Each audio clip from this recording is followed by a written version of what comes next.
The term John Henry effect was first used in organizational psychology and sociology to describe situations where individuals resist automation by overexerting themselves to prove human superiority over machines, drawing from the folk legend of John Henry. While the exact origin of the term is murky, it emerged in academic and industrial discussions during the mid-20th century as automation began reshaping workplaces. The legend of John Henry, a black American steel driver in the 1870s, tells of his race against a steam-powered drill to drive railroad spikes. He won, driving more steel than the machine, but died from exhaustion.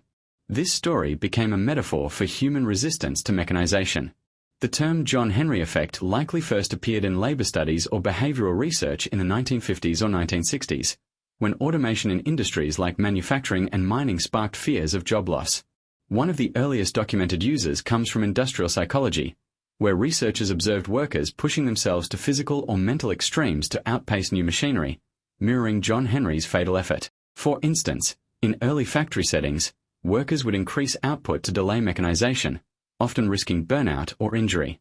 The term formalized this behavior, highlighting the psychological and social dynamics of resisting technological change. No single scholar is credited with coining the term, but it gained traction in studies of workplace dynamics, like those by labor economists and sociologists examining automation's impact.